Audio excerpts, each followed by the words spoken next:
Muchísimas gracias, presidente de la Ciudad Autónoma de Ceuta, Juan Jesús, delegada del Gobierno, presidente también, director de la Autoridad Portuaria de Ceuta, también representantes del Gobierno de la Ciudad Autónoma de Ceuta y, sin duda alguna, también miembros de la Asamblea de la ciudad de Ceuta. En primer lugar, agradecer la hospitalidad. Siempre que he tenido ocasión de poder conversar y también venir hoy, el pasado 18 de mayo del año 2021, en unas circunstancias completamente distintas, siempre he percibido la solidaridad, el cariño y, sin duda alguna, la hospitalidad de las autoridades y, en consecuencia, que son al final los legítimos representantes de la ciudadanía de Ceuta, el calor del conjunto de Ceuta.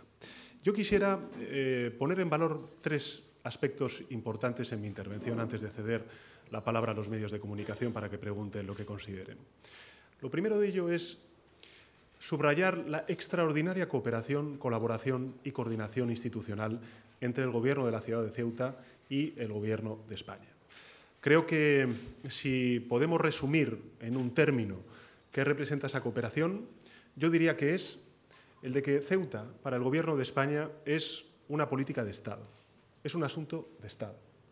Y cuando hablamos de asunto de Estado hablamos de tres conceptos importantes. El primero, el de la seguridad. El segundo, el de la estabilidad, para dar tranquilidad a sus ciudadanos. Y, en tercer lugar, el de crear oportunidades para que se perciba fuera de Ceuta lo que se siente dentro de Ceuta. Y es que esta ciudad es una ciudad con mucho presente, pero aún con más futuro.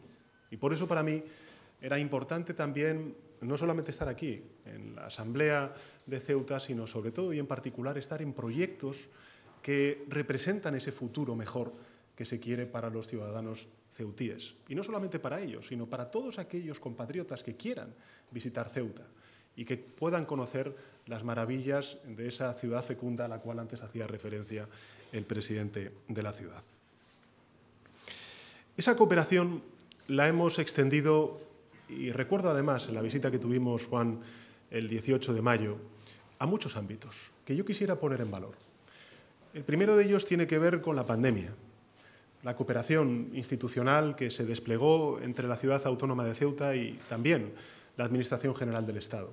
Hay que recordar que la política sanitaria, como la política educativa, está también en manos de la Administración General del Estado, pero eso no significó que no reconociéramos las peculiaridades, las particularidades y, sin duda alguna, también al Gobierno de la Ciudad Autónoma de Ceuta. Participaron en todas las conferencias de presidentes que desde el pasado mes de marzo del año 2020 tuvimos ocasión de celebrar cada semana, cada fin de semana, precisamente para poder actualizar los datos y las políticas en respuesta a esa terrible pandemia del COVID-19, de la cual todavía no nos hemos superado. Desplegamos en el año 2020 a la ciudad de Ceuta 25 millones de euros en el fondo COVID, que sirvieron para dar tranquilidad, para dar seguridad, para responder desde el punto de vista sanitario, pero también desde otros puntos de vista económicos y sociales a los ceutíes. En el año 2021, antes me lo recordaba precisamente el director de la autoridad, transferimos en torno a 24 millones de euros vinculados con el fondo especial y el fondo también adicional para garantizar la protección y el desarrollo económico en un entorno ya de mayor recuperación del que se tuvo en el año 2020. Desde el punto de vista también de los fondos europeos, el Plan de Recuperación, Transformación y Resiliencia cuenta con un apartado específico para la ciudad de Ceuta. Ahora mismo, según los datos que tenemos desde el Gobierno de España, en el mes de marzo son ya 27 millones de euros los que se han transferido en distintas políticas, digitalización, sostenibilidad turística, otras muchas, a la ciudad de Ceuta. Eso también hay que añadir todo el capítulo de inversiones que vamos a desplegar desde el año 2021 al año 2025 en la ciudad de Ceuta y en particular en el puerto de Ceuta. En total son 48,4 millones de euros. Y también algo muy importante, y es la celebración hace muy pocos días, escasas semanas, en la isla de La Palma, en las Islas Canarias, de esa importante conferencia de presidentes donde salieron distintos acuerdos con un único objetivo, y es precisamente el trabajar codo con codo, de forma unida, para hacer un acuerdo de país que nos permita a todas las administraciones hacer frente a esta guerra ilegal, injusta, ilegítima por parte de Putin en Ucrania, que lógicamente está teniendo unas consecuencias económicas que también se sienten y se perciben en la ciudad autónoma de Ceuta. Me comentaba antes precisamente el presidente que lógicamente el transporte marítimo se siente afectado como consecuencia del alza del precio del combustible. Este es el primer de los asuntos que me gustaría subrayar, el de agradecer la cooperación institucional que estamos teniendo desde el Gobierno de España con la ciudad autónoma de Ceuta como una política de Estado. Y esa política de Estado basada en la estabilidad, en la seguridad y en las oportunidades. Y esta es la segunda de las cuestiones que me gustaría subrayar, el compromiso del Gobierno de España no solamente con el presente, sino con el futuro de la ciudad autónoma de Ceuta. Porque esta es una tierra de mucho presente, pero aún con mayor futuro, con muchas oportunidades que se pueden ofrecer a los ceutíes y a todos aquellos compatriotas que quieran establecerse en esta bella ciudad. Ahí está, por ejemplo, la mejora de la estación marítima, con un apartado, un presupuesto de en torno a 20 millones de euros, para que en los próximos meses la puerta de entrada a la ciudad autónoma de Ceuta sea lo suficientemente digna, lo suficientemente moderna, se me comentaba antes, adaptada a la realidad del siglo XXI y que pueda hasta incluso poder convertirse en un hito arquitectónico que pueda enorgullecer a los ciudadanos de Ceuta. Y un compromiso que queremos extender a muchos ámbitos y que, como bien ha dicho antes el presidente Juan Jesús, se va a enmarcar en ese plan integral que está reconocido en la Estrategia de Seguridad Nacional y que vamos a aprobar durante los próximos meses y que, evidentemente, debe tener esos dos ejes que antes él comentaba, el de la utilidad y el de la oportunidad. Y yo creo que hay enormes oportunidades que se abren a la ciudad autónoma de Ceuta. Evidentemente, nosotros desde el Gobierno de España, en ese plan especial, lo que vamos a hacer es reforzar los recursos humanos y materiales de la delegación del Gobierno y también de todas las instituciones públicas del Estado y, sin duda alguna, también de los organismos que están aquí presentes. Y, por último, esa gran oportunidad que representan los fondos europeos para poder modernizar, dar oportunidades a los jóvenes en la ciudad de Ceuta. El tercer aspecto que me gustaría subrayar, para no extenderme más, es el de que si queremos oportunidades para Ceuta, esta tierra, esta ciudad, tiene que garantizarse estabilidad y seguridad. Eso es lo que, de alguna manera, rememoraba el presidente Juan Jesús hace escasos minutos, cuando el 18 de mayo del año pasado tuvimos una situación extrema, muy compleja, a la cual antes se ha hecho referencia. Yo quiero agradecer también desde el Gobierno de España la extraordinaria colaboración, Juan, que hemos tenido con las autoridades ceutíes a la hora de poder gestionar efectivamente una situación tan crítica. Y sí quisiera decir que en ese objetivo de sentar las bases para un progreso y oportunidades para Ceuta, la seguridad y la estabilidad son primordiales. Y eso es lo que ha primado también en el trabajo que desde entonces, desde hace ya más de 10 meses, hemos venido trabajando con Marruecos, un país que para España es un socio estratégico, es un socio vital. Desgraciadamente, durante estos últimos 10 meses hemos tenido prácticamente pocas, por no decir ninguna, comunicación, hemos tenido un trabajo diplomático silencioso, pero creo que el resultado de todas esas negociaciones es un buen resultado para España y es un buen resultado también para Marruecos. Es no solamente un punto en el que cerramos una crisis que efectivamente tuvo su visibilización más dura, más contundente ese pasado 18 de mayo del año 2021, pero creo que no es solamente cerrar ese capítulo. Lo más importante es que sentamos las bases de una relación mucho más sólida, mucho más fuerte con el Reino de Marruecos. Y en ese sentido, creo que aspectos que se consolidan en esta nueva relación vinculados con la seguridad, vinculados con el control migratorio, relacionados también con los sólidos vínculos económicos y comerciales que tenemos con Marruecos y, lógicamente, también construyendo una relación sólida y sincera basada en el respeto mutuo y en la integridad territorial de ambos países, a mí me parece que es una extraordinaria noticia para España y también para Marruecos. En fin, concluyo reivindicando lo que creo que hemos desplegado las distintas instituciones públicas en momentos muy difíciles, muy críticos para la historia de España y, sin duda alguna, también para la historia de Ceuta. Y es el de que esta es una política de Estado. Y cuando hablamos de política de Estado estamos hablando de entre todos contribuir a la estabilidad, a la seguridad de la ciudad autónoma de Ceuta y sin duda alguna también al progreso y a las oportunidades que se merecen y necesitan especialmente los jóvenes de esta ciudad. Y con esto, presidente, pues quedo a disposición de los medios de comunicación, pero quiero agradecerte personalmente también la actitud que siempre has mantenido con el Gobierno de España, de colaboración, de cooperación y de coordinación. Muchas gracias, presidente. Hola, presidente. Buenas tardes. Gonzalo Testa, del Faro de Ceuta. Los medios locales queríamos saber qué garantías tiene o qué garantías existen de que en esta nueva etapa con Marruecos el país vecino va a cesar en su reivindicación anexionista de Ceuta y Melilla.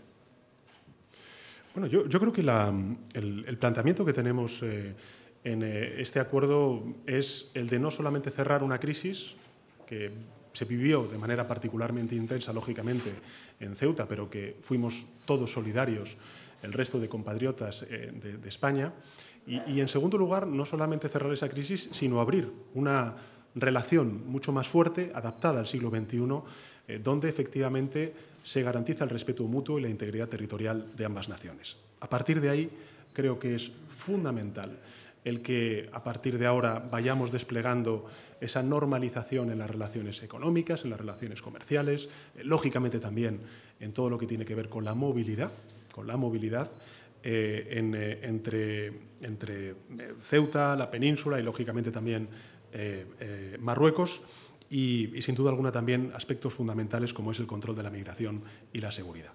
Ahí es donde va a estar trabajando el Gobierno de España. Creo que se abre una nueva etapa en las relaciones con Marruecos mucho más sólidas. Yo quiero, en este caso, no solamente reconocer el trabajo del Ministerio de Asuntos Exteriores, Asuntos Europeos y Cooperación, es decir, José Manuel Álvarez, sino también la contraparte, el trabajo que se ha desplegado por parte del Reino de Marruecos y también, y en particular, de su ministro de Asuntos Exteriores. Y, en todo caso, creo que ahora lo importante es mirar hacia adelante y reforzar esa cooperación sobre los pilares que antes he comentado, el de la seguridad, el de la estabilidad y el de las oportunidades para la ciudad autónoma de Ceuta. Sí, buenas tardes. Soy Rocío Feudemier, de Antena 3. Quería saber por qué ahora, en este momento, se produce ese cambio de postura y ahora se envía esa carta al rey de Marruecos y también saber si avisaron o no a Argelia. Gracias. Bueno, sobre el primero de los asuntos, el por qué ahora, ¿no?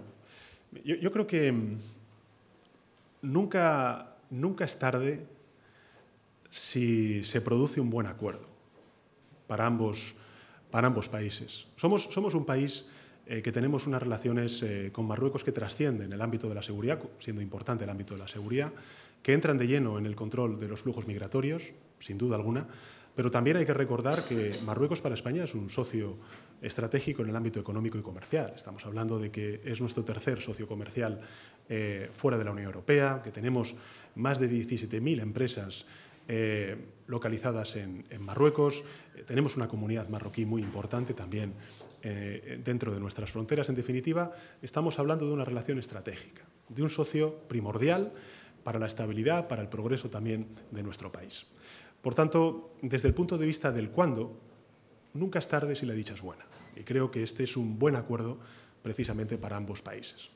En segundo lugar, cuando estamos hablando de esas relaciones entre Marruecos y España, creo que lo importante para los ciudadanos españoles es que vean que su gobierno, el Gobierno de España, desde hace 10 meses era consciente de que teníamos una situación absolutamente insostenible con un país estratégico como es Marruecos para España y que no era sostenible el tener unas relaciones cortadas desde el punto de vista político, diplomático e incluso también económico. Y, por tanto, el Gobierno de España lo que ha hecho de manera diplomática, silente, ha sido tratar de ir resolviendo aquellas dudas, aquellas cuestiones que se hubieran podido suscitar por parte de las distintas partes para poder llegar a un acuerdo que es bueno para ambos países. Por tanto, había un problema que era necesario resolver. El Gobierno de España ha estado trabajando durante todos estos meses desde el plano diplomático precisamente para poder lograr un acuerdo que, insisto, es positivo para ambas partes. Sobre la cuestión del Sáhara Occidental, que ya tendré ocasión de poder referirme en mi comparecencia la próxima semana, el 30 de marzo, en el Congreso de los Diputados, dado que me pregunta, sí le plantearé lo siguiente. El Gobierno de España ha seguido la posición que también han manifestado otras naciones muy potentes e importantes en Europa. Estamos hablando de Francia, de Alemania. La propia Comisión Europea el pasado lunes manifestó el respaldo a la posición manifestada por el Gobierno de España, que por cierto no deja de ser una de las propuestas que está recogida dentro de las resoluciones del Consejo de Seguridad de Naciones Unidas. Pero en todo caso, al fin y a la postre, lo importante y lo decisivo es que se reconoce que tienen que ser las partes afectadas en este conflicto quienes acuerden la solución. Por tanto, creo que es importante, primero, ser conscientes de que existía una crisis que no podía sostenerse más en el tiempo y que teníamos que resolver, y el Gobierno de España ha trabajado precisamente para ello, y hemos logrado un buen acuerdo, equilibrado, con intereses efectivamente beneficiosos para ambas partes. En segundo lugar, que el Gobierno de España no ha hecho sino profundizar en una postura manifestada por otros gobiernos de España de distinto color político, 2007 José Luis Rodríguez Zapatero, 2010, 2012 otros gobiernos, en este caso de distinto color político, y sin duda alguna también seguir con la línea manifestada por grandes potencias europeas como por ejemplo Francia, Alemania o la propia Comisión Europea, y en todo caso dentro del marco de Naciones Unidas. Y respecto a la última de las preguntas, mire, este es un acuerdo entre el Gobierno de España y el Reino de Marruecos, y efectivamente nosotros con Argelia tenemos también unas extraordinarias relaciones, y desde luego para España tanto Marruecos como Argelia conforman pues una relación estratégica, unos socios que son aliados en múltiples ámbitos y que estoy convencido de que vamos a seguir siéndolo durante los próximos años. Concluida ya la intervención del presidente. Sí, le hago la última pregunta vale. ahí. Una pregunta. ¿Por qué está convencido, Juanjo Cuéllar de La Sexta? Sí. ¿Por qué está convencido de que va a llegar a un acuerdo con el sector? Lo repito, ¿vale? Juanjo Cuéllar de La Sexta, ¿por qué está convencido que va a llegar a un acuerdo con el sector del transporte si no se están reuniendo con la plataforma convocante? Gracias. Bueno, fíjese, nosotros ya el pasado 21 de diciembre, recuerden ustedes que el pasado 21 de diciembre llegamos a un acuerdo muy importante con el sector de los transportistas. Entre otras cosas, llegábamos a un doble acuerdo muy importante para los transportistas. En primer lugar, la dignificación de las condiciones laborales y, en segundo lugar, el compromiso de alterar el precio del transporte en función de cuál fuera la evolución del precio de la gasolina o el gasoil. Eso se acordó en el año pasado, el pasado 21 de diciembre de 2021.